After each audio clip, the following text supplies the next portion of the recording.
안녕하세요. 저는 오늘 강의를 맡게 된 한겨레경제연구소 이원재입니다.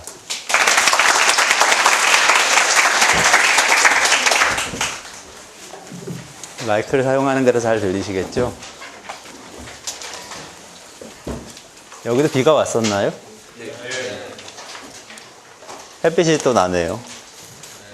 오늘 같은 날씨야말로 사회적 기업에 굉장히 잘 어울리는 날씨인 것 같아요. 왜 그런지 아세요?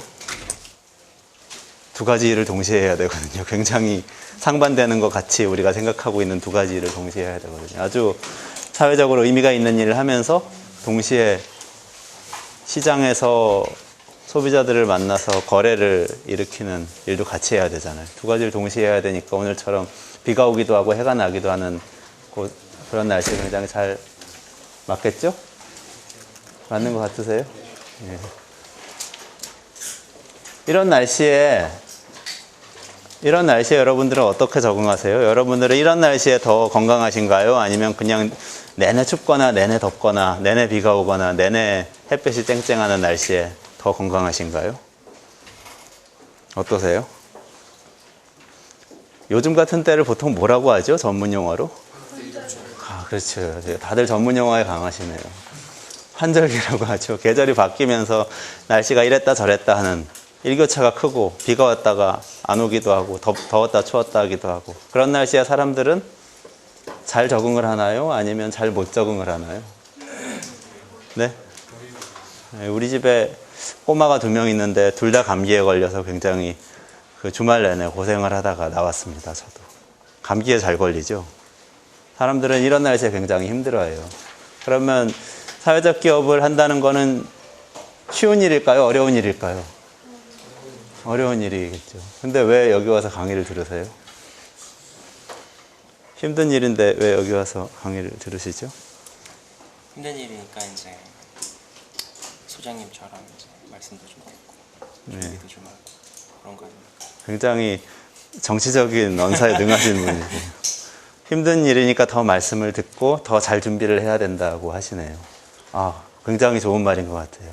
하여튼 여러분들한테 제가 말씀드리고 싶은 거는 사회적 기업은 미션을 가지고 트레이딩을 하는 곳인 거예요. 그러니까 어떤 이윤을 극대화하는 게 아니고 다른 사회적인 동기를 가지고 그 사명을 가지고 일을 하면서도 사람들한테 우리 제품을 사라고 설득을 할 수가 있어야 되는 그런 두 가지의 일. 그러니까 흔히 이제 조금 제가 보기에 제가 그 동의하기 좀 어려운 정의는 이제 미션이 2개인 기업이라는 건데 저는 미션이 2개라고 생각하지는 않습니다. 미션은 굉장히 사회적인 데 있는 건데 그걸 구현하는 방법으로서 시장에서 소비자들을 만나고 투자자들을 만나서 설득해야 되고 매출을 일으켜야 되고 투자도 받아야 되고 뭐 이런 일이 같이 존재하는 그런 기업이죠. 그러니까 아주 어려운 일인데 여러분들이 와서 이 강의를 듣는 이유는 어려움에도 불구하고 뭔가 해보고 싶고 알아보고 싶으니까 오셨을 거라고 생각해요. 그럴 만한 가치가 있는지 한번 좀 알아봤으면 하는 생각이 듭니다. 이 중에서 경제학이나 경영학을 전공하신 분들은 주로 어느 구역에 앉아 계신가요? 역시 많네요, 생각보다. 흩어져 계시네요. 경제학, 경영학 공부한 사람들이 뭉치질 못해요, 원래. 그러니까 3분의 2는 경제 경영 전공자 아니신 거네요. 한 3분의 1 정도 되시는 것 같은데. 그러면 감안해서 제가 쭉 말씀을 드리겠습니다. 오늘 저는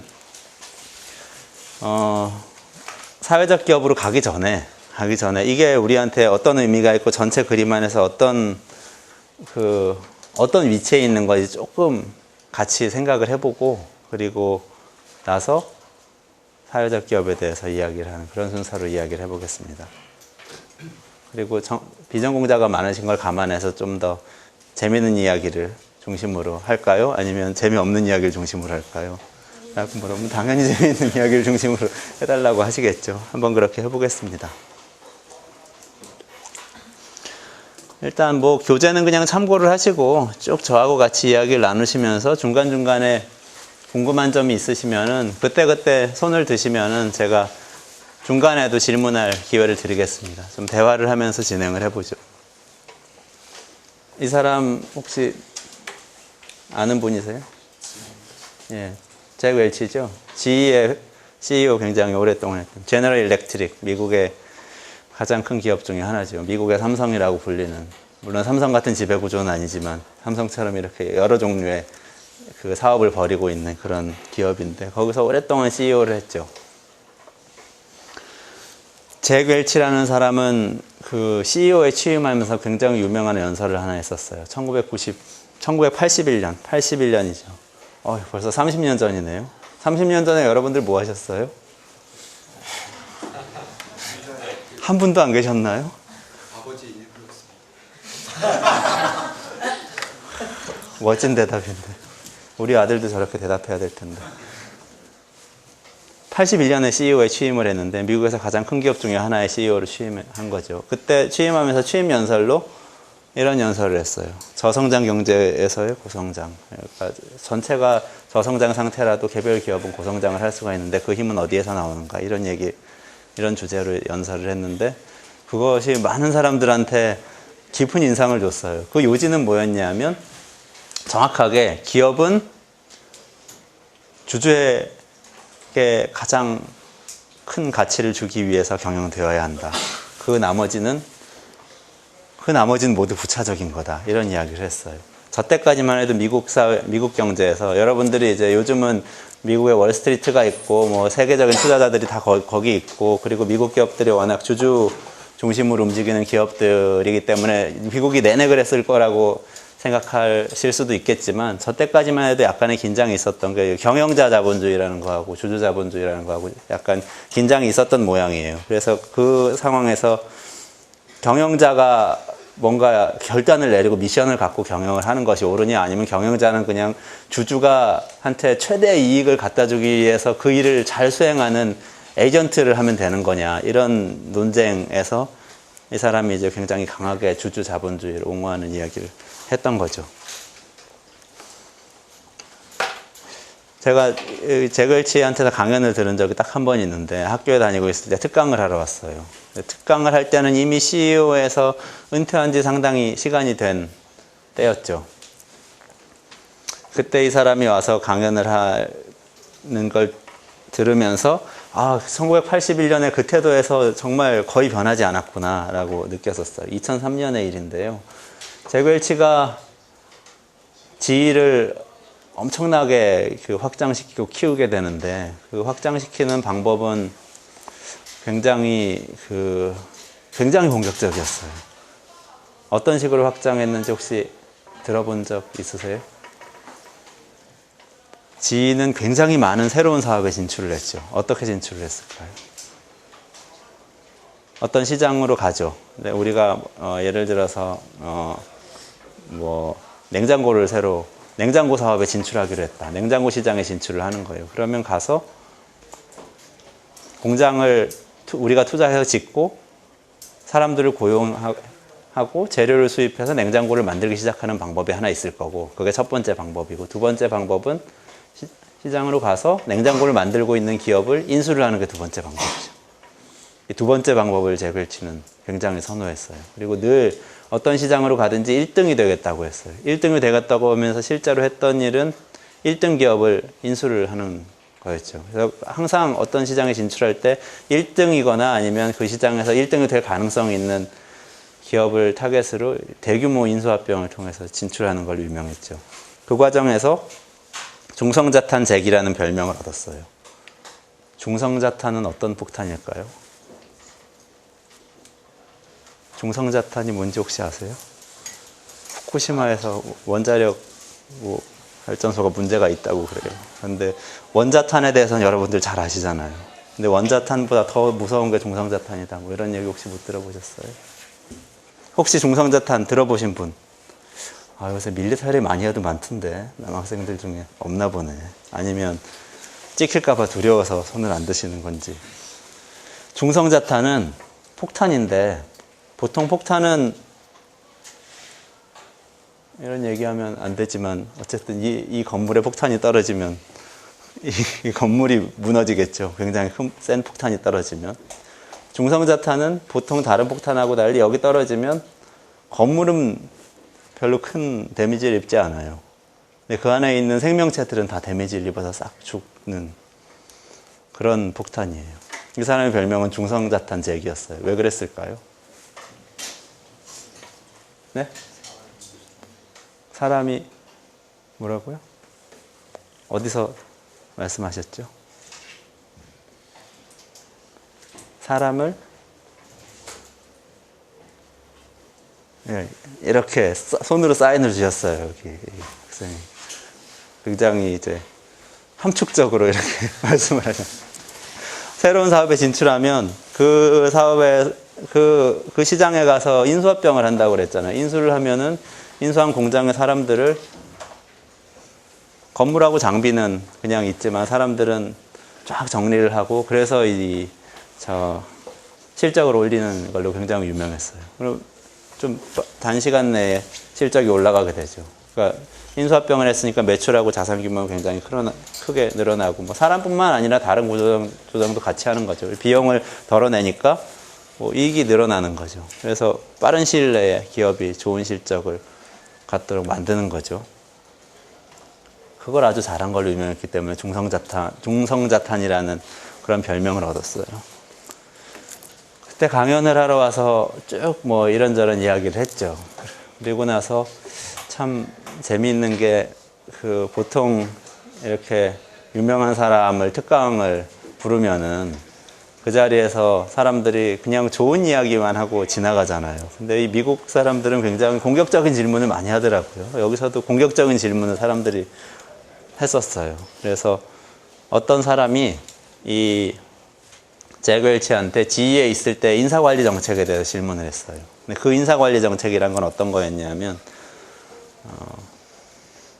매년 GE에서는 사람을 세 가지로 평가를 해요. A, B, C 이렇게. 여러분들도 그렇게 평가받죠. A, B, C로. 여기서도 A를 받는 학생, B를 받는 학생, C를 받는 학생이 있는 거죠. 근데 일자리에서 그렇게 평가받는 건 조금 다르겠죠. 특히 제너럴 일렉트릭에서는 좀 더 달랐는데 왜 그랬냐면 C를 받으면 1년 뒤에 회사를 떠나야 돼요. 하위 10%가 C인데 C를 받으면 1년. 여러분들 여기서 C 받을 수도 있는데 C 받으면 1년 뒤에 학교를 떠나야 된다 그러면 좀 슬프겠죠. 그렇게까지는 안 하시겠죠. 한양대에서. 잭 웰치는 그렇게 했어요. 그것에 대해서 어떤 사람이 어떤 학생이 강하게 질문을 했어요. 그랬더니 이 잭 웰치의 대답은 간단하게 요약하자면 이런 거였어요. 어떤 사람이 제너럴 일렉트릭이라는 회사에 와서 C라는 평가를 받았다는 것은 그 사람이 이 회사에 굉장히 맞지 않다는 뜻이다. 그러면 그 사람은 이 회사를 다니지 않는 게 그 사람한테나 GE한테나 좋은 거다. 윈윈이다. 그렇기 때문에 떠나보내는 건 굉장히 당연한 거고 1년이라는 시간을 갖고 노동시장에서 자기의 다른 잡을 찾을 수 있도록 배려해 주는 거는 굉장히 윤리적인 거다. 이렇게 이 사람이 이야기를 하더라고요. 동의하세요? 여기에? 어떠세요? 이 말은 맞는 말인가요? 틀린 말인가요? 어떻게 생각하세요? C 받으면은 학교 떠나셔도 괜찮아요? 제도가 그렇다면. 제도가 그렇다면. 어떻게 생각하세요? 맞는 걸 수도 있고 틀린 걸 수도 있을 것 같은데 C를 받을 정도의 사람이면 1년 동안에 다른 어떤 맞는 직장을 구할 수 있는 확률이 많이 떨어지지 않을까요? 예, 두 가지 대답이 나왔는데요. 하나는 제도가 그렇다면 뭐 그렇게 세팅된 대로 따라야 된다는 대답이었고 또 하나는 C를 받은 사람이라면 어차피 딴 데 가서도 경쟁력이 없을 가능성이 높기 때문에 이 1년 동안에 다른 잡을 찾을 수 없을 거다. 이런 대답을 하셨는데 이 관점에 대해서는 어떠세요? 이 제도 자체에 대해서는 그런데 이 관점. 지위가 사람을 대하는 태도는 이러이러하기 때문에 옳다고 이야기한 거잖아요. 이 사람은. 옳다고 이야기한 거거든요. 그게 윤리적이라고 이야기한 거예요. 그렇게 될 수밖에 없다고 이야기한 게 아니고. 그거는 맞는 말인가요? 틀린 말인가요? 다시 말해서 어떤 사람이 있어요. 채용을 했는데 일을 잘 못해요. 회사에서는 계속 월급을 줘야 되니까 비용입니다. 그러면 그 사람은 가능한 한 빨리 회사를 떠나도록 하는 것이 옳은 거잖아요. 그렇죠? 라고 제글치가 이야기를 한 거예요. 어떻게 보세요? 옳은 말인가요? 틀린 말인가요? 네. 틀렸다고 생각하는 게 이게 자기 역량 강화 기회를 전혀 주지 않고 한 번의 평가만으로 이루어진다면 그건 좀 불분명한. 네, 자기가 역량을 강화해서 적응할 수 있는 기회를 주지 않고 한 번의 평가로 이렇게 사람을 떠나보내는 것은 불합리하다라고 말씀하셨어요. 또 다른 의견 없으세요? 저는 좀 틀렸다고 생각하는데요. 회사가 그 사람을 조직에 받아들였다는 거는 그 사람이 조직에서 잘 일할 잠재력이 있다고 생각했다는 건데, 그 사람이 회사 내에서 역량이 C로 평가됐다는 거는 그 사람의 그런 역량, 그 사람을 잘 쓰지 못하는 회사의 책임도 있다고 생각합니다. 그러니까 회사가 일단 채용을 한 거는 그 사람을 받아들이기로 결정하고 맞다고 판단한 건데, 그 다음부터 성과가 안 좋은 거는 사실상 회사 전체의 책임이다, 이렇게 말씀하신 거네요. 그 사람 계속 잘할 수 있도록 도와주는 것까지가 책임이기 때문에. 제글치가 맞다고 생각하는 분은 안 계세요? 네. 회사 입장에서 굳이 역량을 강화시킬 기회를 주는 건 솔직히 좀 비효율적인 것 같습니다. 다른 그러니까 그 개인이 정쥐라는 회사에서 일을 하고 싶으면 역량이라든가 능력을 다른 데서 올리고 다시 와도 되는 거고, 회사에서 뽑았을 때 잠재력을 보고 뽑았지만 회사 자체는 개인에 대한 모든 정보를 알 수는 없는 겁니다. 그리고 개인이 입사 원서를 넣을 때 희망 부서를 같이 적어서 넣는데, 그건 자기가 그 부서에 그나마 적당한 사람이라고 생각을 했기 때문에 넣은 거고, 회사 입장에서는 써보고 생각보다 잠재력이 낮았다라고 한다면 다른 역량이 많은 개인들이 많은데 굳이 그 사람을 쓸 이유가 없지 않습니까? 그렇죠. 지금 말씀하신 건 어떤 이야기였냐면, 회사가 어떤 사람을 쓰기로 한 거죠. 쓰기로 했는데 그 사람이 그 사람을 쓰기로 한 이유는 그 사람의 역량이 여기 맞을 거라고 생각해서였는데, 맞지 않다면 사실 쓰기로 한 이유가 없어지기 때문에 쓰지 않는 것이 서로 관계를 정리하는 게 낫지 않냐, 이런 관점이신 것 같은데, 그러시죠? 그런 게 인턴 제도로 많이 사용되지 않습니까? 네, 그렇죠. 그래서 여기서 확인할 수 있는 게 하나 있어요. 이거 옳고 그름이란 걸 이야기할 때 항상 어떤 방향에서 쳐다보느냐에 따라서 그게 상당히 많이 바뀐다는 거죠. 제글치가 그 이야기를 확신 있게 했던 거는 그게 분명히 윤리적인 거죠. 그 윤리적인 거예요. 회사의 비용만 발생시키고 회사가 매출을 올리거나 비용을 절감시키는데 기여하지 못하는, 그러니까 회사의 이익에 기여하지 못하는 사람은 직원으로서의 가치가 없기 때문에 사라지는 게 마땅하다. 그게 윤리적이다. 그걸 잘 정리하는 것이 경영자의 윤리적 책무다라고 생각했을 때, 그 관점은 주주의 관점인 거죠. 주주가 그 회사를 보면 그렇게 보이는 거죠. 아까 말씀하신 것처럼, 아니 거기 취직해서 들어가게 된 거는 그 회사가 사람을 받아줬다는 얘기고, 받아줬다는 건 일단 식구로 인정했다는 건데, 그 다음부터 벌어진 일들은 공동 책임이다. 회사가 서포트 해가지고 그 사람이 역량을 잘 발휘하도록 해줘야지라고 생각하는 건 누구의 관점에서 본 걸까요? 거기서 일하는 사람 관점에서 본 거겠죠. 일하는 사람. 취직하려고 하는 여러분들은 그쪽에 더 가까우실지도 모르겠어요. 이렇게 보면 그렇게 보이는 거죠. 소비자 입장에서 보면 어떻게 보일까요? 소비자 입장에서 보면 또 다를 수도 있어요. 또 정부 입장에서 보면 어떨까요? 정부 입장에서 보면 또 다를 수 있어요. 정부는 실업률이 높아지는 게 자기의 부담이기 때문에 어떻게든 실업률을 낮추면서, 대신에 또 그 GDP 경제 성장률은 굉장히 자기의 중요한 성과이기 때문에 그걸 높일 수 있는 어떤 지점에서 이 사안을 볼 거고, 소비자는 그 어찌됐거나 간에 값싼 제품이 나한테, 값싸고 질 좋은 제품이 나한테 오는 것, 그걸 관점으로 볼 거고, 여러 가지 관점이 있는 거죠. 우리는 기업, 특히 주식회사에 대해서 생각할 때, 주식회사, 기업은 이런 것이라고 생각하는 굉장히 스테레오타입이 있어요. 사실 그 스테레오타입은 제글치가 이야기했던 스테레오타입에 가깝습니다. 그게 바로 주주의 관점이에요. 주주의 입장에서 봤을 때 이익을 많이 내는 기업이 좋은 기업이죠. 주주의 입장에서 봤을 때는 배당을 많이 하는 기업이 좋은 기업이죠. 주주의 입장에서 봤을 때는 주가가 많이 오르는 기업이 좋은 기업이죠.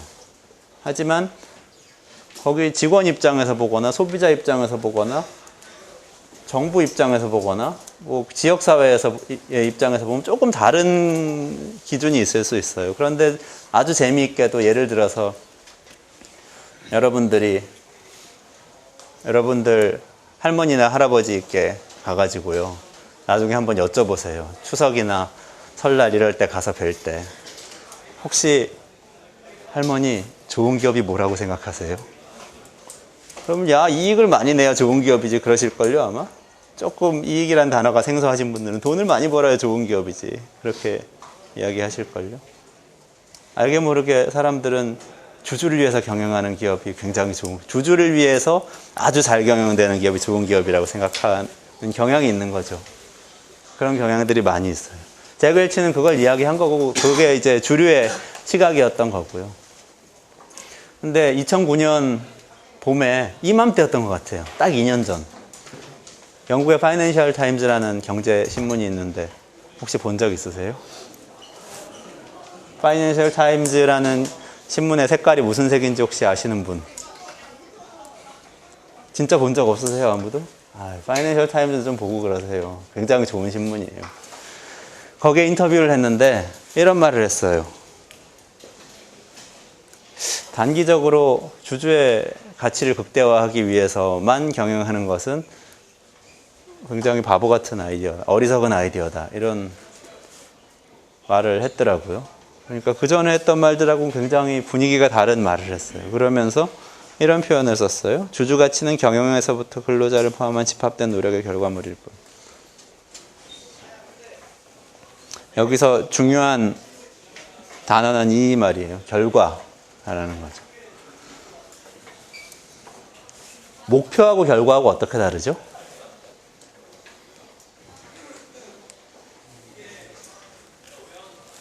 우리는 뭘 위해서 살고 있죠? 여러분들은 뭘 위해서 대학에 다니세요? 목표가 있으시죠? 무슨 목표를 갖고 계세요? 사회적으로 영향력을 끼치는 사회적으로 영향을 많이 끼치는 사람이 되고 싶다. 말을 하면 사람들이 많이 경청해주고 뭐 이런 거겠지. 제가 가지고 있는 가치관이 좀 더 많은 사람들이 공유할 수 있게 네. 내가 갖고 있는 가치관을 많은 사람이 공유할 수 있도록 하고 싶은 목표를 가지고 이제 그런 목표를 가지고 대학을 다니시는 거죠. 대학을 졸업하면 그 결과는 라는 게 또 있죠.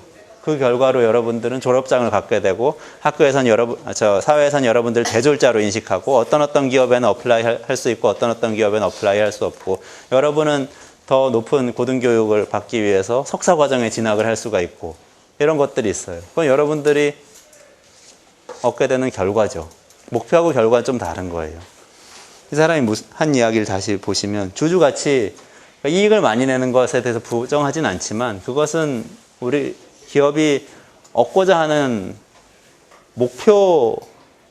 단일한 목표가 아니라 그건 결과물일 뿐이다. 이렇게 이야기를 했어요. 제가 분명히 말할 수 있는데 잭 웰치의 말을 바로 직접 들었기 때문에 이 사람이 말을 바꿨어요. 왜 이렇게 바꿨는지 정확히는 모르겠지만 잭 웰치는 굉장히 똑똑한 사람 아닐까요? 전 똑똑한 사람일 것 같아요. 트렌드를 잘 읽을 것 같아요. 세계적인 기업을 오랫동안 경영을 했고 성공적으로 경영을 했잖아요. 그 사람이 어떤 관점에서 뭐 어떤 윤리적 잣대를 가지고 경영했든 간에 성공을 한 거죠. 똑똑하겠죠. 트렌드를 잘 읽겠죠. 아마도 세상이 이렇게 변하고 있으니까 그렇게 말한 게 아닐까 싶은데 저는 이 사람의 이런 아이디어에 대해서 오늘 좀 소개를 해보려고 그래요. 이게 사회적 기업의 아이디어하고 연결이 되는 거죠. 요즘은 별다방이 더 쉐어가 높은가요? 아니면 콩다방이 더 인기인가요? 아니면 제3에 뭐가 있나요? 네? 어디가? 콩다방. 자, 별다방 손 들어보세요. 별다방. 나는 나는 최근 한 달 이내에 갔던 커피 브랜드 중에 별다방이 가장 많다. 스타벅스를 가장 많이 마셨다. 한 분, 두 분밖에 없어요? 세 명? 자, 그럼 빈. 비슷비슷하네요. 딴 분들은 어디 가서 드세요? 예? 천사다방은 뭐죠? 아, 드디어 이 천사다방, 그러면 이 다국적 기업의 브랜드를 모두 이기고 이 우리의 민족 브랜드 롯데가 깃발을 꽂은 건가요? 커피 시장에? 천사다방이고. 맞아요. 옛날에도 맥도날드보다 롯데리아가 더 많다는 얘기도 있었어요. 하여간 그래도 별다방은 유명하죠? 다 아시죠? 스타벅스 얘기인데, 스타벅스가 2008년 4분기가 지나고 2009년, 이것도 2009년 봄이네요. 작년 초에 구조조정안을 발표를 했어요. 그래서 한국의 신문들에 보니까 이렇게 박스 기사로, 여러분들 신문 보세요?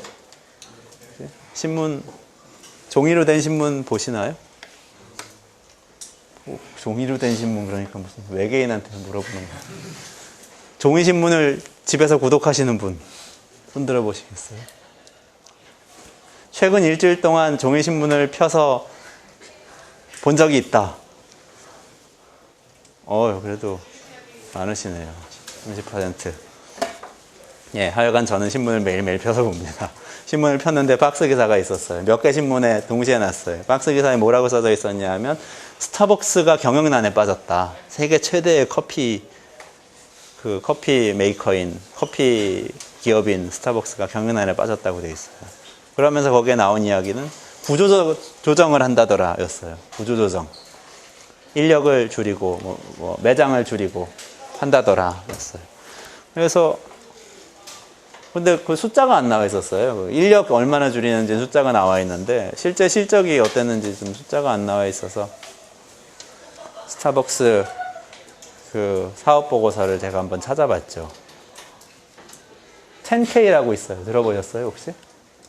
10K, 10K, 10Q 이런 거 못 들어보셨어요? 기업에 대해서 공부를 하시려면 특히 경영학과, 경제학과 어디 흩어져 앉아 계셔요.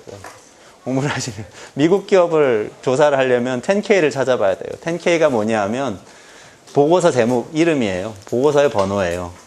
10,000이죠. K니까. 연간 사업 실적을 상세하게 보고하는, 한국으로 따지면은 금융감독원의 공시정보 시스템에 들어있는 사업보고서 같은 보고서를 10K라는 이름으로 미국에서는 불러요. 거기 찾아보면은 여러분들 리포트 쓰실 때 도움 많이 되실 거예요. 어떤 하나의 기업에 대해서 한 개 연도의 실적을 보시려면 거기 찾아보면 상당히 자세하게 나와 있어요. 사업상 위험 이런 것도 다 나와 있고, 그러니까 말아두시면 좋을 거예요. 10K를 찾아봤더니 스타벅스가 그 바로 전분기에는 흑자를 많이 냈더라고요. 그러니까 별 이상이 없어요. 이렇게 추세로 봐서는.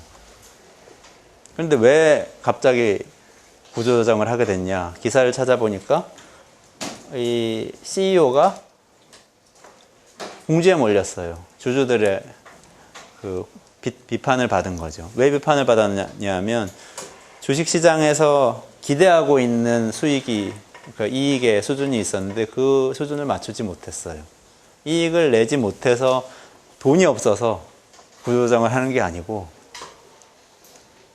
주식시장에서 기대하고 있는 만큼의 이익을 못 냈기 때문에. 그러니까 다시 말해서 지금 현재 스타벅스가 갖고 있는 주가를 합리화할 정도로 실적을 내지 못했기 때문에 구조조정을 하는 거죠. 그래서 이익을 늘려야 지금 수준의 주가를 합리화할 수 있고, 그래야 그걸 발표해야만 주가가 떨어지지 않으니까. 주가가 떨어지면 주주들이 CEO를 비판하고 나중에 문제가 커지면 CEO를 해고하고 교체하겠다고 할 수도 있으니까 구조조정을 하는 거죠.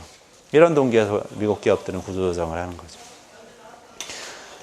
근데 아까 우리가 몇 개 관점을 이야기했었잖아요. 사실 커피를 만들어서 팔아야 되겠다 이런 생각을 하게 되는 데는 여러 가지 동기가 있을 수 있어요. 여러 가지 목표가 있을 수가 있어요. 여러분들 중에 혹시 나중에 커피 전문점 한번 해보겠다 이런 생각 해본 적 있는 분 안 계세요? 카페. 굉장히 매력적으로 보이는 사업 아닌가요? 이 한양대 앞에 옛날에 자바로브스타라는 굉장히 좋은 커피 전문점이 있었는데 없어진 것 같더라고요. 지하철도 학교 안으로 막 들어오고. 네, 하여간 그런, 예를 들면 애가 자바로브스타라는 커피 전문점을 연다면 거긴 이런 곳이었어요. 그때만 해도 여러분들이 익히 알고 있는 별다방이나 콩다방 커피가 뭐 천사다방 커피가 아닌 진짜 다방 커피, 돌다방 뭐 이런 데서 파는 거 있죠. 약속다방 이런 데서 파는 커피 있죠. 그게 줄이었을 때였거든요. 커피 2숟갈, 설탕 1숟갈, 프림 2숟갈 넣고 이렇게 해서 마시는. 근데 그때 이 한양대 앞에 자바로브스타라는 커피 전문점은 요즘 그런 별다방, 콩다방은 저리 가라죠. 굉장히 여러 가지 막 30가지, 40가지 커피 원두를 갖다 놓고 거기서 볶아가지고 내려서 팔았어요. 학생들이 많이 가서 마시지 않죠. 저는 외지인인데 가끔가다 일이 있어서 여기 행당동 여기 재개발되기 전에 거기 와서 아이들 가르치는 일을 했어요. 가끔가다 이 한양대 앞에 왔었는데 와가지고 가끔가다 거기 가서 커피를 마시게 되는데 사람들이 많이 오지 않아요. 근데 주인 아주머니는 너무나 기쁘게 장사를 하는 거예요. 가서 앉아서 커피를 시키려고 그러면 이 커피들에 대해서 막 설명을 해주는 거죠. 이건 인도네시아에서 뭐 나온 어떤 커피고 뭐 이거는 뭐 브라질에 뭐고 막 설명을 해주는 거예요. 너무 기쁜 거죠. 그 사람이 거기서 커피 전문점을 하는 까닭은 뭘까요? 이 사람이 커피 장사를 하는 이유는 이윤을 극대화하기 위해서였을까요?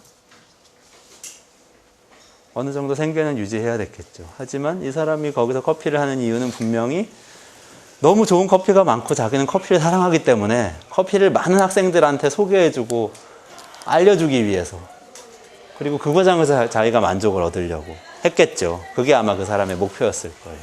결과적으로 수입도 얻었겠죠. 그런 동기로 커피 전문점을 운영할 수도 있어요. 제 사는 동네, 제가 저기 대방동에 사는데, 동작구 대방동. 그 동네에 커피 전문점이 하나 있어요. 마인하우스라는 커피 전문점이에요. 거기는 어떤 사회복지시설에서 운영을 해요. 그 사회복지시설은 청소년 쉼터라는 공간을 운영하고 있어요. 청소년 쉼터라고 혹시 들어보셨어요? 들어보셨어요? 뭐 하는 곳이죠, 쉼터? 청소년 쉼터가 이제 저도 그냥 애들이 가서 막 여가 생활하는 데인 줄 알았는데 좀 험한 일을 겪은 애들 약간 뭐라고 되지? 재활인가 그런 것 같은 거 해주는 거였어요. 네. 험한 일을 겪은 아이들이 자활을 하게 해주는 거라고 설명을 하셨는데, 제가 좀 더 부연해서 구체적으로 말씀드리자면 그 가출 청소년이거나 또 가출만 한 게 아니라 또 그 범죄를 저질렀을 수 있죠. 범죄에 연루가 됐었거나 뭐 이런 여러 가지 사연으로, 또는 성폭행 피해자들도 있어요. 여성 청소년들의 경우에. 그리고 뭐 원조 교제를 하다가 잡혀온 애들도 있고, 이런 어쨌든 아주 어려운 상태에 있는 청소년들이 다시 우리가 사회에 그 일반적인 커뮤니티에 복귀할 수 있도록 도와주는 일을 하는 곳이에요. 그런 쉼터라는 곳이, 거기 오면 이제 상담도 해주고 뭐 교육도 같이 받게 해주고 그냥 앉아서 놀아주기도 하고 그런 일을 하는 곳이에요. 사회복지시설에서 많이 운영을 하죠. 근데 거기서 이 커피 전문점을 운영하는 거예요. 그 목적은 이 아이들이 여기 와서 일을 해보도록 하기 위해서죠. 커피를 팔면서 소비자들을 만나잖아요. 그건 굉장히 다른 일이죠. 그건 그냥 그 가출을 해서 친구들하고 어울린다거나 학교에 가서 뭐 아이들을 만난다거나, 또는 뭐 자기 그룹의 그 뭐라고 해야 될까요? 조직이라고 해야 될까? 자기 그룹의 친구들하고 어울려서 뭔가를 하고, 이런 거하고 굉장히 다른 경험이에요. 나는 커피를 파는 사람 입장이 되어서 저 사람한테 잘 서비스를 제공을 해야 되는 거죠. 그런 경험을 하게 해주는 거예요. 그게 결국엔 우리 사회에서 적응할 수 있는 방법이니까요. 어떤 기업에 고용되거나 뭐 자기가 자영업을 하거나 어쨌든 그 우리 사회 시장에서 통하는 방식으로 사람들을 만나는 거죠. 그걸 훈련시키는 거죠. 그 커피 전문점은 그런 목적으로 만들어졌어요. 자, 우리 세 개의 커피 전문점 얘기를 했죠. 커피 전문점의 이야기를 한 10개까지도 할 수 있는데 네 번째까지만 말씀드릴게요. 이대 앞에 가면 피스 커피라는 것을 파는 카페 티모르라는 커피집이 있는데 혹시 아세요? 카페 티모르. 동티모르 커피를 팔아요. 거기 커피 되게 맛있어요. 이대역에서 몇 번 출구죠? 이대역에서 이대 지하철역에서 신촌 지하철역 쪽으로 나가면 바로 오른쪽에 2층에 있는데 거기는 청소년들, 불우한 청소년들을 고용을 하기도 하지만 티모르에 가서 커피를 수입해 와요. 근데 티모르의 커피 농가에 가서 다른 다국적 커피 브랜드들, 뭐 스타벅스라든지 이런 곳에서 가서 구매를 하는 것보다 더 비싼 가격으로 구매를 해오죠. 커피 원두를. 그리고 그것만 하는 게 아니라 아예 티모르의 그 커피 농가가 있는 그 동네에 사회복지관을 시설을 설립을 했어요. 그래서 거기서 뭐 그 동네 사람들을 위해서 교육도 하고, 뭐 그 동네 노인들을 돌보기도 하고, 그 동네에 그 어려운 사람들, 그러니까 우리로 따지면 뭐 생활보호 대상자 같은 그런 가정들의 지원을 하기도 하고 이런 일을 같이 하는 거죠. 이들의 목적은 뭘까요? YMCA라는 비영리 단체에서 이걸 운영해요. 이들의 목적은 제3세계 커피 농가를 돕는 거죠. 공정무역이라고 부르죠. 4개의 커피 전문점 얘기를 했잖아요. 근데 이 4개의 커피 가게들이 사실 다 달라요. 스타벅스, 자바로브스타, 마인하우스, 세 번째 청소년 쉼터에서 하는데, 그리고 네 번째 이 카페 티모르, 다 목적이 다르죠. 만약에 지금 이 스타벅스의 상황이 있잖아요. 만약에 마인하우스라는 불우한 청소년들을 고용하기 위해서 만든 커피 전문점에서 이런 일이 일어났다면 어떻게 대응을 했을까? 어떻게 결정하고 대응했을까? 또 카페 티모르라는 공정무역을 하겠다고 그걸 목적으로 만든 커피 가게가 이런 상황에 처했다면 어떻게 결정하고 대응했을까? 다 다른 거죠. 기업이라고 해서 비즈니스를 하고 사람들을 만나서 물건을 거래하고 판매한다고 해서 목적이 같지는 않은 거죠. 다 다른 거죠. 우리는 근데 항상 그 언론을 통해서 기업을 볼 때는 항상 한 가지 시각을 가지고 보는 경향이 있죠. 그리고 사람들이 굉장히 불편하게도 지금 조금씩 생각하고 있는 게, 아니 사실은 이렇게 경영되는 기업이 우리는 경제의 전부라고 지금까지 생각해 왔는데 사실 그게 전부가 아니고 일단, 그리고 그게 전부인 게 별로 바람직하지도 않다, 이런 이야기를 특히 지난번 그 글로벌 금융위기로 리만 브라더스 파산하고 이런 사태를 겪으면서 사람들이 조금씩 더 많이 이야기를 하고 있죠.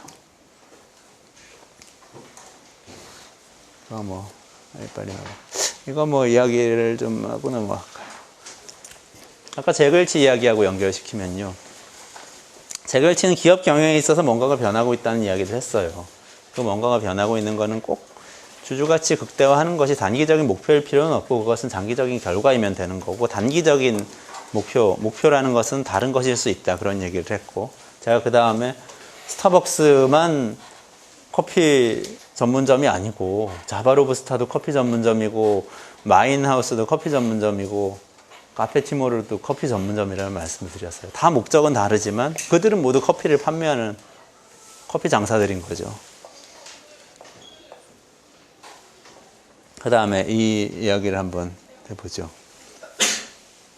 이 사람들 아세요? 누군지? 이 사람 누군지 아세요? 네, 이 사람 아세요 혹시? 이 사람은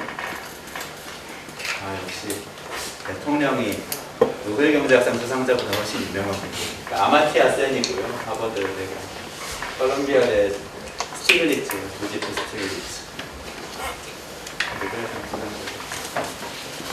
하여간 이 세 사람이 모여가지고 뭔가 프로젝트를 하나 했어요. 그 프로젝트가 어떤 거냐면, 지금부터 제가 말씀드린다고 연관이 되는 건데, 두 개의 나라가 있어요. A라는 나라와 B라는 나라, 두 개의 나라가 있어요. 그 두 개의 나라는 그 두 개의 경제는 모든 것이 똑같고 단 한 가지만 달라요. 어떤 게 다르냐? A라는 나라에서는 자기 집에 집안일 있잖아요. 가사노동. 설거지하고 밥하고 청소하고 아이 돌보고 이 가사노동은 A라는 나라에서는 100% 자기가 해야 돼요. 자기 집안일을 딴 사람한테 돈 주고 맡긴다는 거는 상상할 수도 없어요. 전부 다 내가 해야 돼요. B라는 나라에서는 자기 집안일을 자기가 한다는 것은 상상도 할 수 없어요. 모든 것을 다 돈 주고 맡겨야 돼요. 그러면 내가 딴 집에 가서 청소를 해주고 돈을 받아서 그 돈을 우리 집에서 딴 사람을 시켜서 청소를 시킨 한이 있더라도 다 다른 사람한테 시켜야 돼요. 자, 두 나라 중에서 다른 조건은 모두 다 일정하다고 했을 때 국민총생산은 어디가 더 높을까요? 예? 첫 번째 나라는 자기 집안일을 자기가 모두 다 하는 나라죠. 거기가 GDP가 더 높을까요?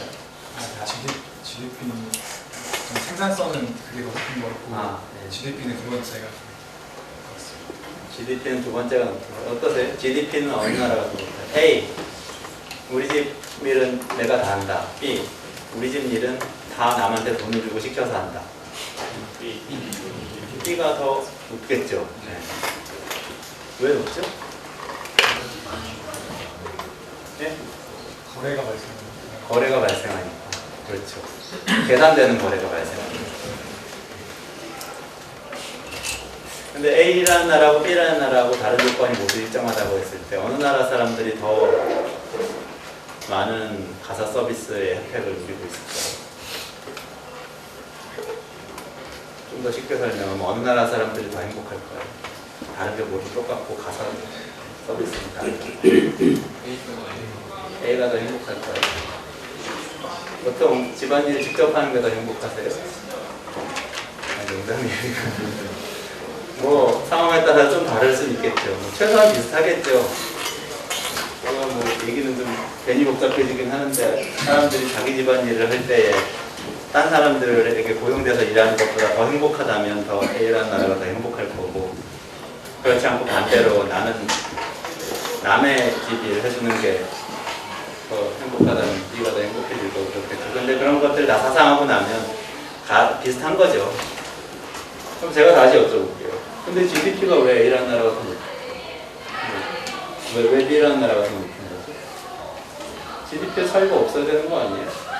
행복의 크기가 같다는 것은 제공되는 서비스의 양이 같다는 거예요. 여기에서 제공되는 서비스의 양으로 경제학하신 분들 알겠지만 그걸로 측정하는 거잖아요. 우리가 느끼는 행복이라는 거. 그걸 효용이라고 이야기하는 거고. 왜 그런 거죠? 측정이 되지 않기 때문이죠. 내가 우리 가족을 위해서 그 청소를 할 때 그것도 거래일지 몰라요. 그렇죠. 돈은 주고받지 않지만 나는 우리 집 청소를 열심히 해주고 대신에 제 아내는 나가서 돈을 열심히 벌어오고 그래서 같이 먹을 거 사가지고 같이 해먹고 이런 거래가 일어날 수 있잖아요. 또 나는 우리 집 아이를 열심히 보고 우리 집 아이는 열심히 공부를 해서 한양대 같은 좋은 학교에 와서 나를 만족시켜주고 나중에 뭐 이런 그 막 복잡한 거래가 있을 수 있죠. 하지만 그건 측정되지 않죠. 그 사람들이 그 얘기를 하는 거예요. 우리한테 측정되지 않는 가치라는 게 굉장히 많은데 그것들을 측정하지 않으면 그것을 측정하지 않고 GDP에 반영하지 않으면서 우리는 GDP가 가장 높은 나라가 제일 잘 사는 나라라는 이야기를 합니다. 근데 이게 맞는 건가? 라는 생각을 합니다. 실제로 한국이 경제성장을 굉장히 많이 하고 있는데 그 중에 어떤 부분은 최근 뭐 20년, 30년 동안에 이런 일이 진행됐을 수도 있어요. 주부들이 가사노동을 하는데 주부들이 가사노동을 하는 대신에 그 가사노동을 다른 분들이 와서 하고 그것에 대한 대가를 지불하면서 경제구조가 바뀌잖아요. 그리고 누군가 나가서 또 맞벌이를 하게 되고 뭐 이런 과정에서 GDP가 바뀌었을 수 있어요. 근데 그게 우리 행복의 총량에 뭔가 영향을 주는 일인가 아닌가? 좀 복잡하게 생각을 해봐야 되죠. 그래서 뭔가 대안적인 GDP를 만들어야 되지 않냐 이런 생각을 셋이서 하면서 대안적인 GDP를 만들자는 프로젝트를 시작했어요. 그러면서 이야기하는 게 이런 거예요. 예를 들어서 우리 애기한테 이유식을 사다 먹이면 그것은 분명히 우리 경제에 도움이 되는 거죠. 그것 때문에 이유식 만드는 회사가 돈을 벌고 그걸로 고용을 하고 그걸로 다시 임금을 주고 그걸로 소비가 일어나고 우리 아이한테 내가 이유식을 만들어 먹는 행위는 그건 뭐지? 그런 생각이 듭니다. 그건 어디에도 집계되지 않고 그게 뭔가 우리 아기한테 기여하는 바가 있을 텐데 그걸 생각합니다. 그래서 새롭게 뭔가를 경제적 가치를 평가하려면 이 시장 영역에 대한 인정을 해야 된다. 그리고 사람들이 너무나 선하기 때문에 채용되어서 일하는 시간 이외에는 100% 다 나가서 자원봉사를 해요. 놀지 않고. 그럼 그 자원봉사하는 시간은 그런데 어디에도 잡히지 않아요. 근데 채용되어서 일을 하면 그것은 숫자로 계산돼서 잡히죠. 이 두 가지 사이에 그런데 그래도 나가서 뭔가 일을 하고 가치를 창출한다는 의미에서는 차이가 없을 수 있는데 보정을 해야 되는 게 아닐까? 그런 생각을 합니다. 그 첫 번째, 두 번째는 이런 거예요. 혹시 여러분들은 옛날에 현대전자에서 나오던 걸리버라는 휴대폰이 기억하세요? 걸리면 걸리는 걸리버. 얼마나 안 걸렸으면 휴대전화가 걸린다는 것을 마케팅 포인트로 삼아서 만든 광고였죠. 진짜 휴대전화가 안 걸리는데 그런 일이 절대 발생하지 않겠지만 상상의 나래를 펼쳐서 SK텔레콤이라는 회사에서 세계적인 신기술을 개발했어요. 그래서 추가 비용을 들이지 않고도 그러니까 원가를 높이지 않고도 휴대전화 품질을 100% 증대시킬 수 있는 그러니까 2배로 통화 품질을 좋게 만들 수 있는 기술을 개발했어요. 그래서 소비자들한테 단 한 푼도 부과하지 않고 휴대전화 품질을 그냥 2배로 올렸어요. 다 이제 잘 터져요. 걸면 걸리는 거죠. 그럼 이전에 비해서 그 나라는 더 잘 살게 됐을까요? GDP가 올라갔을까요?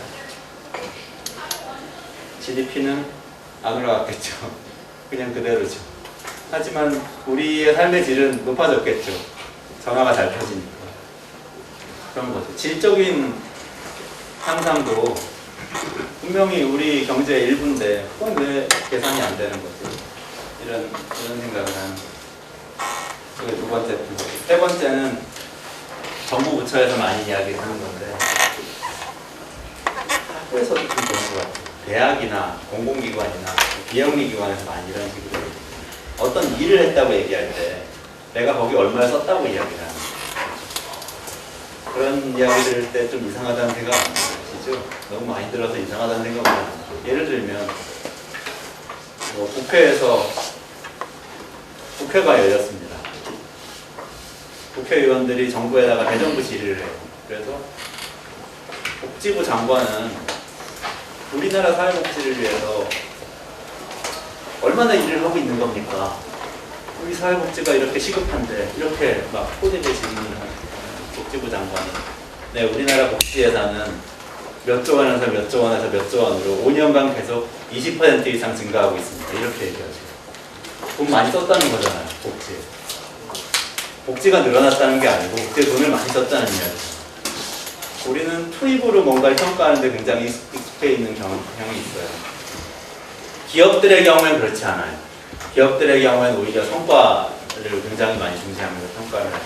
투입으로 뭔가 특히 사회적 가치가 있는 일일수록 투입으로 평가하는 경향이 있어요. 그걸 좀 바꿔야 되겠다. 이런 얘기 사람들이 했었고 생산만 중요하게 생각할 게 아니라 생활을 중요하게 생각해야 된다. 삶의 질을 평가해야 된다. 이런 얘기를 했었고요. 그리고 예를 들면 1인당 국민소득 같은 평균적 지표의 허상에 대해서 얘기를 했었죠.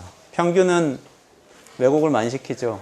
그런 얘기 들어보셨어요? 옛날에 중국에서 어떤 장수가 어느 나라인지 생각이 안 나는데 어떤 장수가 그 옆 나라를 공격하러 가는 중이었어요.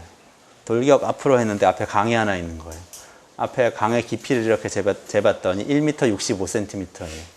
우리 병사들 1000명이 있는데 자 1000명의 키의 평균을 가져와 보세요. 그러니까 1m 75인 거예요. 자, 그럼 돌격합시다. 그냥 걸어서 지나가세요. 그랬더니 1m 65 안 되는 사람들은 다 빠져 죽었다는 그런 전설이 있어요. 우리나라 국민소득 2만 불이라고 그랬을 때 그 2만 불이라는 거는 굉장히 많은 숫자를 합쳐가지고 뭉쳐놓은 2만 불인 거죠. 그걸 가지고 그 평균을 가지고 우리의 성과가 어떻다고 이야기하는 것은 현실을 굉장히 왜곡한다. 이게 스티글리츠 팀이 이야기했던 그 현재 GDP의 문제점이죠. 그러면서 대안적 GDP라는 걸 이야기하는데 이게 이제 요거 다음에 여러분들한테 말씀드릴 사회적 기업하고 굉장히 연관이 있어요. 왜냐하면 저는 사회적 기업이라는 건 이런 거라고 생각을 하거든요. 사회적 기업은 그냥 아주 단순하게 생각하면 우리는 지금 이 위의 세계를 보면서 살고 있어요. 우린 이게 경제라고 생각해요. 왜 그러냐 하면 아주 단순해요. 그게 눈에 보이기 때문에. 눈에 보이기 때문에 저게 여기 경제라고 생각하는. 여기는 스타벅스도 있고요. 뭐 이유식 회사도 있고 뭐 이동통신 회사도 있고 여기 다 있어요. 그런데 우리가 지금 막 이야기했던 여러 가지 것들. 통화 품질이 올라간다든지 이유식을 우리 아이한테 만들어 먹인다든지 우리 집을 내가 청소를 한다든지 어디 가서 자원봉사를 하고 뭐 이런 일들은 보이지 않아요. 우리 사회에 많이 있죠. 근데 보이지 않기 때문에 평가되지 않고 거기에 투자되지 않고 그것이 거래되지 않아요. 어쩌면 사회적 기업이라는 것은 이 보이지 않는 이 사회적인 성과를 수면 위로 이렇게 올리려고 하는 그런 노력의 일환일지 모른다는 저는 생각을 합니다. 사회적 가치를 평가를 해서 그것을 시장에 가서 소비자들을 설득하고 이것이 가치 있다는 걸 설득을 해내서 거기서 거래가 일어나면 빙산 위로 모습을 드러내는 거죠. 우리가 이 커피는 정말 갈데 없는 고등학생들이 만든 거예요. 이걸 사주시면 얘네들이 사회로 돌아가서 고용되어서 노동자로서, 임금 노동자로서 살아갈 수 있는 힘을 얻게 되고 그렇지 않으면 얘네들은 나중에 어디로 빠질지 모르는 아이들이에요. 라고 소비자를 설득해서 그 사람이 나는 그것도 아주 중요한 가치라고 생각하기 때문에 500원 비싸지만 이 커피를 사겠다고 결정을 하고 딱 지불하는 순간 빙산 위로 이렇게 딱 그 가치는 올라가는 거죠. 그게 바로 사회적 기업이 하는 일이라고 생각합니다. 잠깐 쉬었다가 계속 할까요? 어떻게 진행을 하시나요, 보통?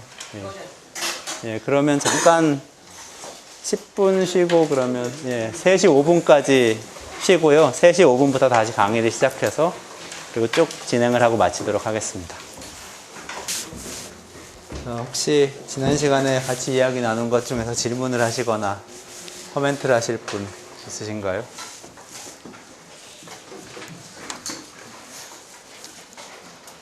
오후 3시에 강의를 듣는다는 건 굉장히 힘든 일이죠. 오후 3시에 강의를 한다는 것도 좀 힘든 일이긴 한데 없으세요? 없으시면 다음 주제로 넘어가서 계속 이야기를 진행을 하겠습니다.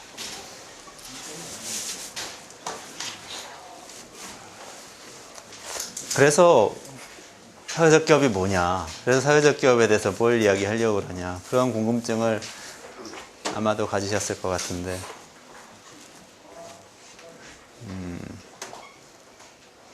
좀 아까 성함이 어떻게 되시죠? 이동광관 니은 아무렇게나 니은 받침 이응반 이동광 씨가 여기 맨 앞에 앉아 있는 이동광 씨가 질문을 하나 하셨는데요. 경제학에서 왜 그렇게 웃으시죠? 아는 사이에서 그럼 다른 이유로 웃으신 거예요? 전 제 강의가 너무 재밌어서 웃은 줄 알았어요. 경제학에서 가정을 많이 사용을 하는데 그 가정이 사람마다 다르지 않냐라는 질문을 하셨어요. 제가 조금 더 질문을 보충하자면 이건 경제학에 너무 많이 나오는 질문이기 때문에 제가 전에 학부 때 경제학을 공부를 하기도 했고 그래서 재밌는 질문이라고 생각하는데요. 가정을 굉장히 많이 갖고 얘기를 하죠, 경제학. 예를 들면 인간은 합리적이다 이런 거 있잖아요. 그리고 인간은 합리적이고 그 합리성이라는 것은 기본적으로 경제적 이익을 자기의 경제적 이익을 극대화하는 데에서 그 합리성을 찾는다. 효용은 극대화하려고 한다. 뭐 이런 것들 있죠. 그리고 사람은 기본적으로 생각하는 단위는 개인이다. 자기 혼자 생각해서 자기의 효용을 극대화하려고 하는 거지. 그룹은 조금 다른 동기다. 우리는 모두 각자다. 이런 이제 철학이 숨어 있는 거예요. 그런 가정을 가지고 모델을 짜기 시작하죠. 그 안에서 딱 모델이 나오고 이론이 나오고 그 실증 분석도 나오고 그런 거죠. 그런 점에 대해서 굉장히 많은 비판이 있죠, 사실. 그리고 그 비판 중에 가장 핵심적인 것 중에 하나가 아까 제가 말씀드린 주제하고 관련이 있는 거예요. 인간은 이기적이고 생각하는 단위는 개인이다. 그리고 개인은 자기의 경제적인 이익을 극대화하기 위해서, 그리고 특히 단기에 극대화하기 위해서, 단기라는 것은 길 수도 있고 사실 짧을 수도 있는데 어쨌든 그 일정한 기간 안에 극대화하기 위해서 산다. 의사결정 그렇게 한다. 그런 가정이 있는데 그것을 많이 비판을 받아요. 그러면서 나온 얘기가 예를 들면 인간은 합리적이기도 하지만 비합리적이기도 하다. 요즘 댄 에리얼이라는 사람이 Predictably Irrational이라는 책을 냈죠. 혹시 아세요? 이 책 제목이 뭐더라? 비합리 경제 심리학인가 하는 뭔가 좀 다른 제목으로 한국에서 번역도 나왔는데 네? 뭐라고 아는 분 안 계세요? 댄 에리얼리 좋은 책인데 경제 심리학인 것 같아요. 한번 Predictably Irrational이라는 이 예측 가능하게 비합리적인 이라는 제목의 책을 검색해 보시면 아주 재미있는 책인데 거기 보면 이제 그런 얘기가 쭉 나오죠. 사람이 왜 비합리적인 결정을 계속 하는 게 원래 사람인 건지에 대한 얘기가 나오고 그러면 그걸 흔들면 이제 경제학의 많은 것들이 막 무너져 내리죠. 기본 밑도를 빼는 거니까. 그리고 또 하나 예를 들면 사람은 개인이다. 우린 다 각자다. 이런 생각이 있죠. 근데 옛날에 요즘 또 인기가 있나 보네. 베르나르 베르베르라는 작가를 혹시 아세요? 예. 역시 노벨상 수상자는 잘 몰라도 베르나르 베르베르는 다 아네. 베르나르 베르베르가 옛날에 개미라는 소설을 썼었는데 개미 읽어본 적 있으세요? 거기 보면 개미들은 각자인가요? 아니면 전체인가요? 전체라고 나오죠. 그러니까 일개미가 어떤 일을 하고 어떤 일을 하는 것은 자기가 그 일이 중요하다고 생각해서 하고 그것으로부터 자기가 뭘 취한다기보단 우리 집단 전체에서 필요하니까 하고 우리 집단 전체의 이익이 되도록 하는 거죠. 그냥 시스템 안에서 움직이는 거죠. 또 여러분들 아바타라는 영화 보셨죠? 아시죠? 최소한 작년에 나왔던 재작년에 나온 영화인가요? 거기 작년이에요? 예. 나중에 끝나고 나서 두 분이 논쟁하셔가지고 결론 저한테 알려주세요. 거기 보면 숲이 있는데 숲은 모두 하나잖아요. 뿌리가 모두 다 연결되어 있잖아요. 그 나무들은 서로 소통하는 나무들이잖아요. 하나가 아니다. 이런 정신을 자꾸 우리한테 알려주는 거죠. 아바타들은 다 하나하나 각자가 아니고 다 연결되어 있다는 거죠. 사람도 그런 면이 좀 있지 않을까 하고 생각하는 게 이제 또 있는 거예요. 아까 합리적인 건 꼭 아니다. 비합리적이기도 하다. 이랬다 저랬다 한다. 비헤이비어한 그런 경제학 하는 사람들 그런 얘기를 하고. 그리고 전체로 움직인다는 또 좀 다른 얘기죠. 우리는 공동체적이다 원래 인간은. 그런데 지금 우리가 명확하게 알고 있는 이 몇 세기 동안의 시간 동안 개인적인 거다.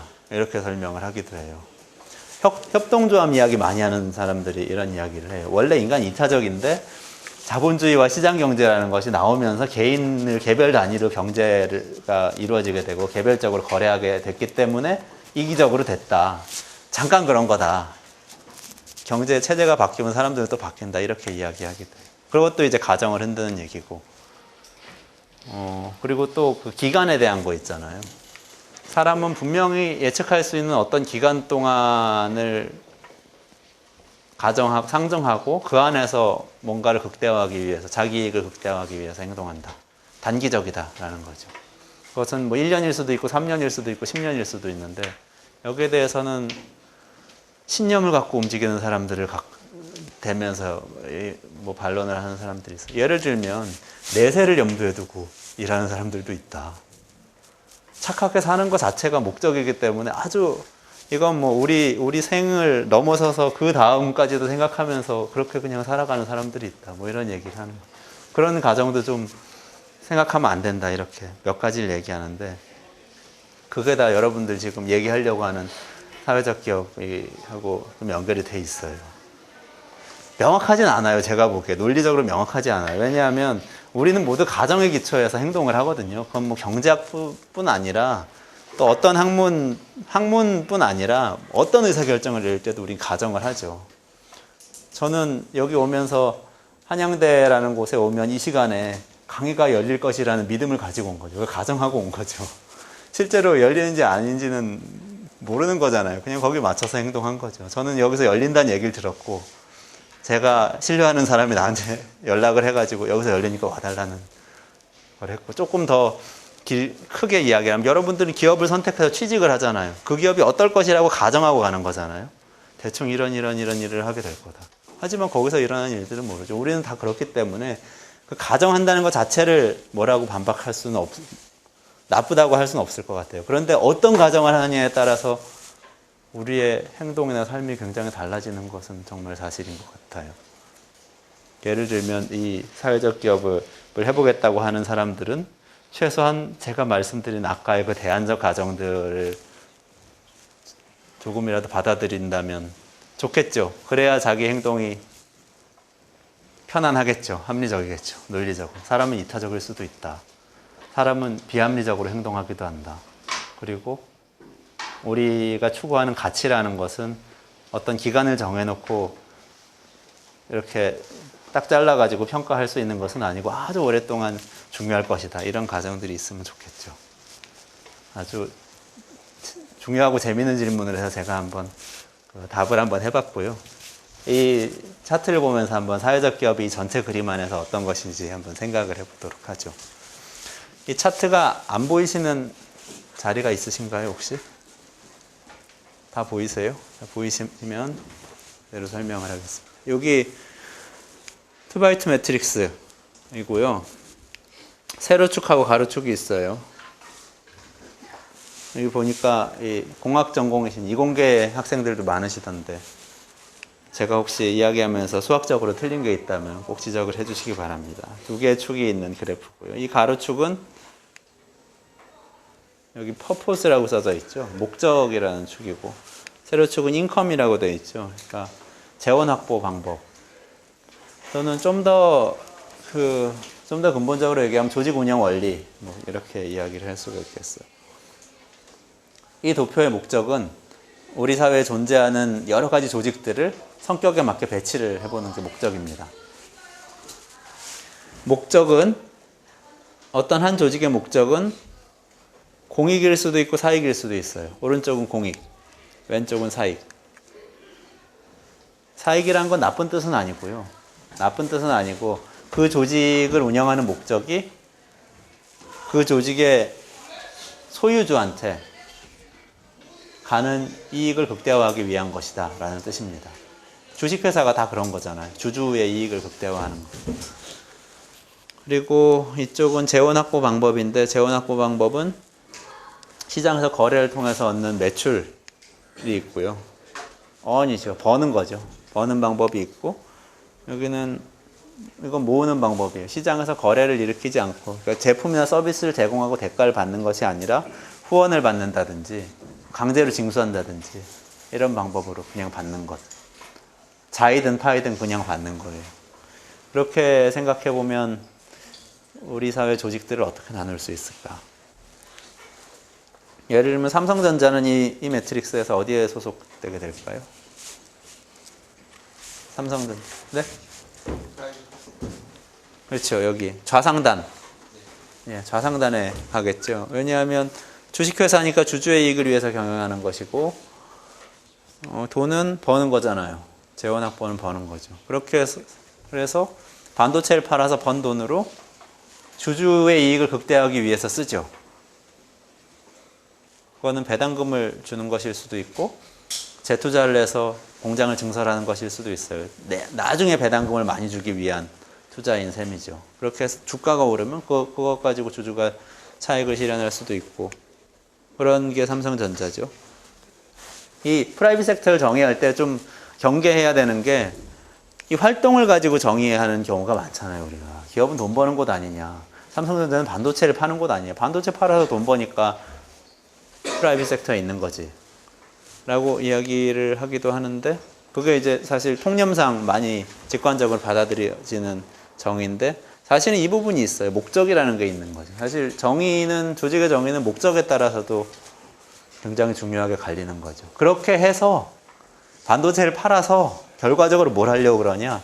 주주의 이익을 극대화하려고 한다라는 게 같이 들어가야 이제 프라이빗 섹터 주식회사의 정의가 된다고 저는 봅니다. 그럼 예를 들면 대한민국 정부는 어디에 소속, 어느 이 그래프에서 어디에 있는 조직일까요?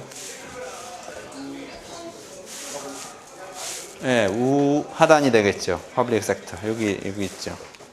그러니까 여기 보면 목적은 공익을 극대화하는 것이고 재원 확보는 징수하는 거죠. 세금을 징수하는 거죠. 여러분들한테 뭐 경찰서에서 제가 여러분들 동네에 경찰관 2명이 매일매일 그 밤마다 순찰을 하도록 서비스를 제공할 테니까 한 달에 5만 원씩 내세요. 이렇게 하진 않잖아요. 그리고 뭐 한 명씩 순찰 돌 때는 2만 5천 원. 그러지도 않고 그렇게 하는 게 아니죠. 세금을 그냥 징수하는 거죠. 필요한 만큼 걷어서 필요한 곳에 쓰는 거죠. 이 방법이죠. 세금은 징수하는 것이고 서비스에 대한 대가로 주는 것이 아닌 거죠. 그리고 예를 들면 비영리 기관, 아름다운 가게, 월드비전 이런 곳들은 어디에 있을까요? 네? 그렇죠. 여기 정부하고 비슷한 위치에 있는 거예요. 그렇죠? 여기 공익을 극대화하기 위한 목적을 가지고 있고 예를 들면 아름다운 가게는 월드비전에서 기부받은 돈 모아가지고 누구의 이익을 극대화하기 위해서 하는 건 아니잖아요. 받은 돈은 다 어떤 목적을 위해서 쓰는데 자기가 정한 목적이 있는 거죠. 뭐 월드비전이면 어려운 사람들을 도와주는 것, 뭐 국내든 국외든 그런 목적이 있는 거죠. 그리고 돈을 모으는 방법은 자발적인 후원에 기초를 하는 거죠. 그러니까 예를 들어서 그 어떤 장애인 복지기관에서 장애인들한테 그 활동 기구, 뭐 휠체어라든지 이런 활동 기구를 보급하기 위해서 모금을 하기 시작해요. 후원자를 찾아 나서겠죠. 여러분들한테 와가지고 후원을 요청을 합니다. 그럴 때 여러분들에게 이런 혜택을 드릴 테니까 한 달에 10,000원씩 후원을 좀 해주세요. 라고 이야기하지 않는 거죠. 여러분들에게 이런 서비스를 제공할 테니까 한 달에 10,000원씩 주세요. 라고 이야기하면 그건 이제 판매 행위가 되는 거고 거래 행위가 되는 거고 그게 아니라 우리가 지금 장애인들에게 이런 휠체어를 제공을 새로 하려고 하는데 그걸 위해서 한 달에 10,000원씩 기부를 해주세요. 이건 이제 여러분들에게 뭔가 베네핏을 제공하지 않고 기부를 해달라는 거니까 이건 자발적인 기부니 컬렉트에 들어가는 거죠. 위에 버는 거하고 모으는 거하고 이렇게 그런 차이가 있는 거죠. 전체적인 그림을 보면 그런데 지금 어떤 상황인가 우리가 살고 있는 이 세상의 전체적인 그림이 어떤 상황인가 보면 여기 보면 이제 작은 글씨로 여러 가지가 써져 있는데 잘 안 보이시죠? 제가 몇 개만 읽어드릴게요. 프라이빗 섹터에서 생기는 변화. 최근 20년간 예를 들면 상정해 놓고 보면 첫 번째 있는 것은 공익 마케팅이에요. Cause related 마케팅은 공익 마케팅이라는 뜻이죠. 또는 구매, 공익적 구매. 공익 마케팅이나 공익적 구매는 뭐냐면 공익을 위한 뭐 어떤 일을 한다고 내놓고 막 마케팅을 하거나 아니면 그런 이유로 구매를 하는 거예요. 예를 들면 지금처럼 일본에서 지진 피해가 났을 때 여러분들이 우리은행에 와서 지금 적금을 가입하시면 이자의 1%는 일본 지진 피해를 입은 일본 지역 주민들에게 기부됩니다. 이렇게 이야기를 하면서 마케팅 활동을 펼치는 게 공익 마케팅입니다. 그리고 뭐 윤리, 투명성, 기업의 사회적 책임, 환경 경영, 기업의 사회공헌 활동, 이런 단어들이 여기에 쭉 쓰여 있어요. 이것들은 다 뭐냐면 최근에 한 20년? 90년대부터 시작하면 20년 동안이죠. 20년 동안 주류의 경영 담론에서 예를 들면 하버드 비즈니스 리뷰라든지 뭐 또 경제 매체인 포춘이라든지 이런 곳들, 뭐 비즈니스 위크라든지 뭐 이코노미스트라든지 이런 곳들에서 그전에는 별로 없거나 좀 호의적이지 않았는데 조금씩 받아들이면서 지금은 거기서도 아주 호의적으로 다들 다루고 있는 주제들이죠. 글로벌 기업들이 과거엔 전혀 신경 쓰지 않았는데 조금씩 받아들이다가 지금은 경영의 아주 중요한 한 부분으로 받아들이고 있는 부분이죠. 사회 책임 경영 많이 들어보셨잖아요. 환경 경영, 투명 경영, 윤리 경영 다 해야 되는 거잖아요. 다 해야 되는 거죠. 근데 다 해야 되는 게 아니었어요, 예전에. 우리나라에서도 제가 이 사회 책임 경영, 사회 책임 투자에 대한 이야기를 처음에 꺼내봤던 게 2002년, 2003년이었는데 그때는 기업이나 금융사에 가서 그때 어떤 일이 있었냐면 제가 사회 책임 투자하고 관련된 국제 컨퍼런스를 한국에서 열기로 했었어요. 그래서 그걸 설명을 했어야 됐어요, 사람들한테. 설명을 했을 때 왜 기업이 사회적 책임을 져야 하나요? 이런 질문을 하는 사람이 거의 대부분이었어요. 정말 몇 명만 이게 뭔지를 이해하고. 근데 지금은 기업에 가서 이야기하면 여기에 대해서 이해를 못하겠다고 이야기하는 사람은 최소한 없죠. 그 정도라든지 뭐 시기에 대해서 좀 이견이 있을 수 있지만 그렇게 세상이 바뀐 거죠. 요약하면 지금 말씀드린 변화들이 뭐냐면 여기 있었어요. 프라이빗 섹터는 원래 여기 있었거든요. 완전히 이 끝에. 이론적으로 보면 완전히 이 끝에 있었는데 이 단어들은 다 이게 이렇게 뭔가 이게 공익적인 목적을 조금 가져야 되는 거 아닌가 하는 생각을 하도록 자꾸만 우리를 변화시키고 있어요. 기업들도 그렇게 변화하고 있고 제도도 그렇게 변하고 있고 소비자들의 우리 일반 시민들의 인식도 그렇게 변화하고 있고 그런 변화가 생기고 있죠. 이렇게 보면 시장이 굉장히 공공화되고 있는 거 아닐까 하는 생각을 하게 될 수도 있는데 동전의 양면이에요. 다른 측면이 또 있습니다. 이쪽을 한번 볼까요? 소셜 섹터와 퍼블릭 섹터에서 벌어지는 변화. 여기 있는 단어들 마찬가지로 과거에는 비영리나 정부 사이드에서 굉장히 받아들이기 힘든 단어였어요. 기업에서 사회적 책임을 못 받아들이는 것처럼 비영리나 정부 사이드에서도 이런 것들을 받아들이기 굉장히 힘든 것들이었는데 지금은 사람들이 스스럼 없이 막 이야기하는 것들입니다. effectiveness는 효과성이죠. 그리고 efficiency 효율성이고 그리고 accountability 설명 책임, 투명성, 시장의 원리, 측정 가능한 성과 이런 얘기 많이 하죠. NGO에서도 요즘은 네가 무슨 일을 했다고 하는데 측정 가능한 성과를 가져와 봐라. 내가 기부를 했는데 그게 어떻게 우리 사회를 변화시켰는지 평가를 해서 좀 가져와 봐라. 그렇죠. 그래서 이제 요즘 여러분들 얼마나 기부를 많이 하시는지 모르겠지만 어딘가 재단에 기부를 한다거나 그랬을 때 웬만한 규모의 재단이나 뭐 비영리 기관, NGO라면 그걸 투명하게 공개를 합니다. 다. 어떻게 이 돈이 사용되었고 그래서 어떤 성과를 냈는지를 공개하고 여러분들을 더 기부하도록 설득하려고 해요. 그전에는 이런 것 별로 생각할 수 없었죠. 옛날에는 그런 얘기를 하면은 어디다가 시장 원리를 가지고 와가지고 이 착한 일을 하려고 하는 사람들한테 들이대려고 하냐 이런 반응을 갖기 일쑤였죠. 마켓 디스플린 같은 거 그렇죠. 시장 원리라고 그러면 굉장히 거부감이 큰다는데 요즘은 스스럼 없이 쓰죠. 벤처 필란트로피라는 것도 그렇고요. 이게 전략적 사회공헌 활동이라고 할까요? 뭐 벤처 자선이라고 할까요? 그런 거고. 예를 들면 사회적 투자라든지 SROI 같은 말을 굉장히 많이 합니다. 사회적 투자라는 것은 기부가 아니라 사회적 투자라고 이야기하는 거죠. 기부라는 것은 주는 거예요. 지원을 하고 그 돈을 좋은 데 쓰도록, 좋은 데 써주세요 하고 이렇게 후원을 하는 건데, 근데 나는 더 이상 단순 기부는 하지 않겠다. 요즘 이제 세계적인 부자들이 이런 얘기를 하는 거죠. 빌 게이츠라든지 이런 사람들이.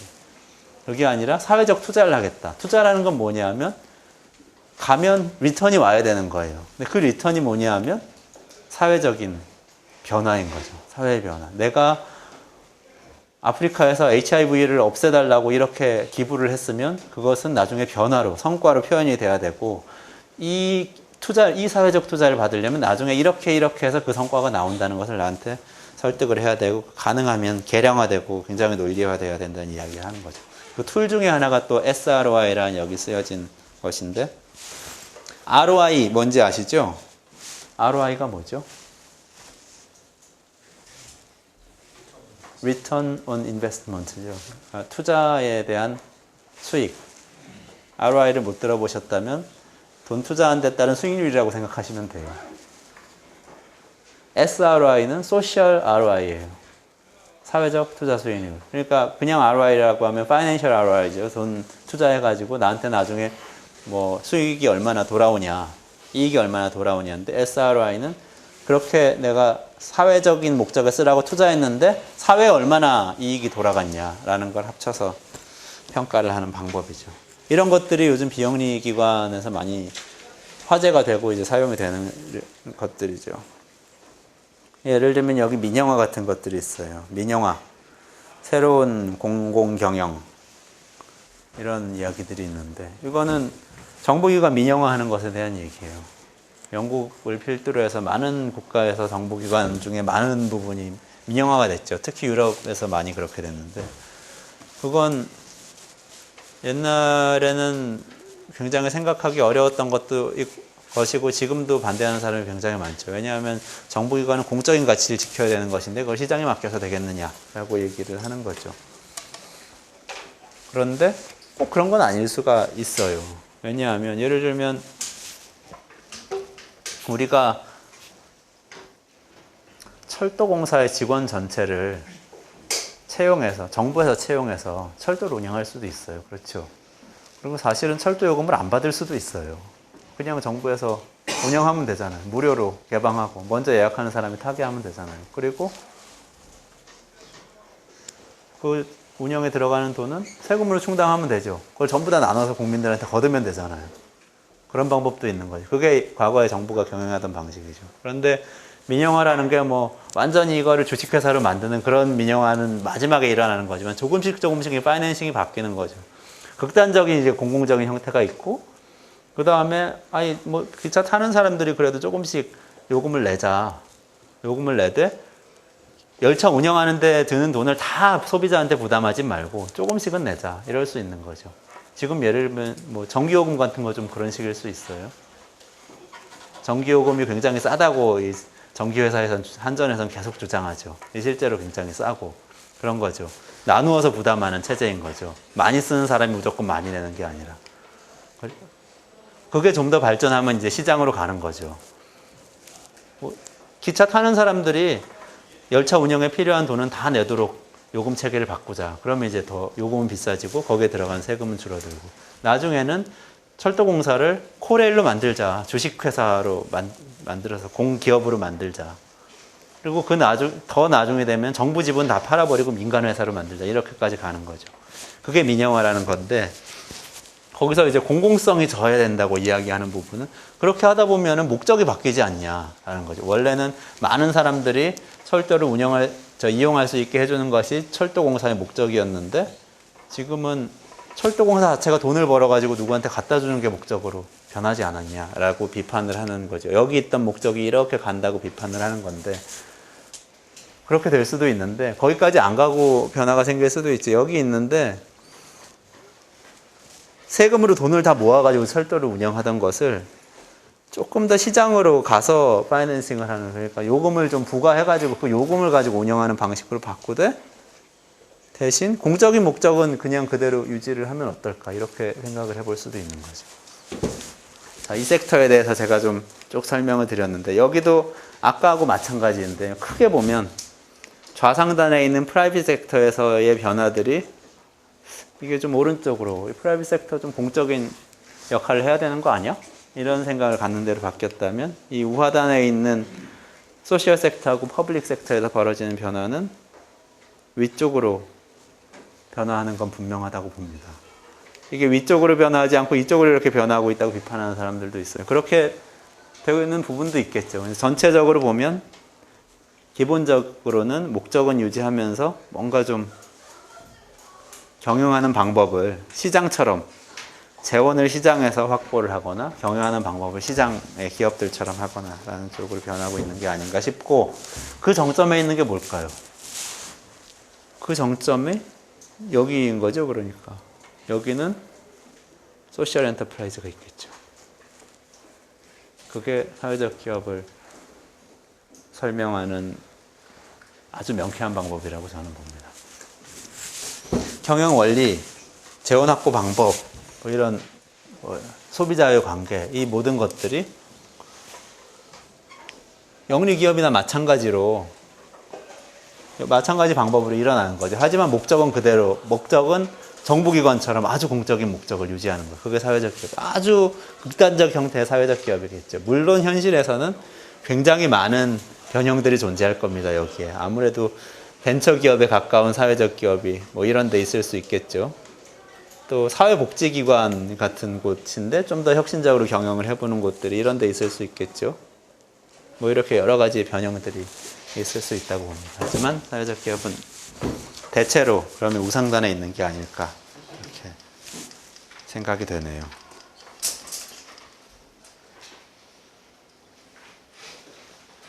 나중에 글씨가 작아서 안 보이시면 자료에 보시면 이 차트가 있는데 이걸 보시면 좀 더 명확하게 이해가 되실 거라고 봅니다.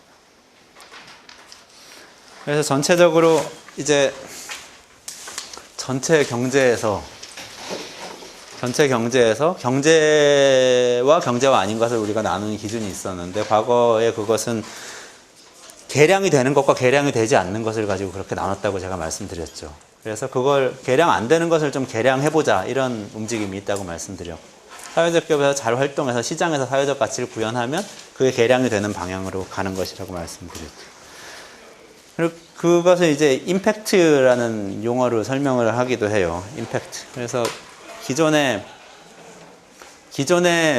그 계량되는 것들만 가지고 일어나던 경제 세계, 그것은 이제 이 프라핏을 극대화하는 경제고, 그다음에 임팩트의 경제는 계량되지 않는 것들이 이제 상당히 비중이 높아지는 경제가 되는데 그 두 가지를 비교하면 이런 것이 아닐까. 이윤과 성과를 대비한다. 그래서 원래는 기업이라고 하면은 주주한테 다 가져다주는 이윤을 극대화하는 에이전트 역할을 했는데 그게 아니라 주주뿐만 아니라 다양한 목적을 가질 수가 있고 그 목적에 합당한 성과를 내면 되는 거다. 이렇게 목적이 바뀔 수 있겠고요.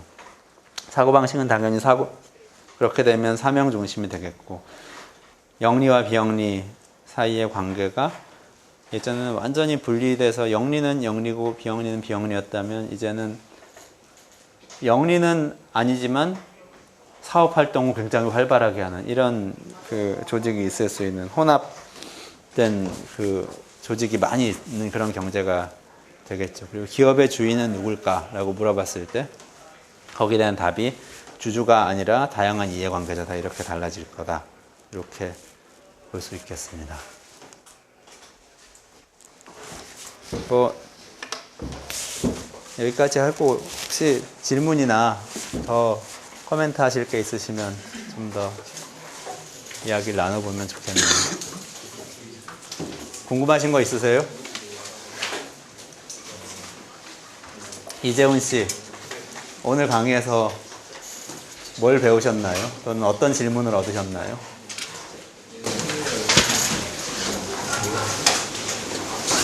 개인적으로는 그 스티글리츠 위원회의 대안적인 형태의 GDP라든가 경제 형태에 대해서 이제 언급을 하고 그쪽으로 조금 포인트를 줘야 된다라고 얘기를 하셨는데 이게 벌써 몇 년 사이에 대안적인 형태에서 어쩌면 그게 당연한 형태로 앞으로는 주도적인 형태로 되는 경제가 되겠다는 생각을 했었어요. 아, 스티글리츠가 했던 말이 이미 막 빠르게 다가오고 있다. 빠르게 주류가 되고 있다. 모인 학생들만 보더라도 네. 그런 모습들이 하나의 현상인 것 같아요.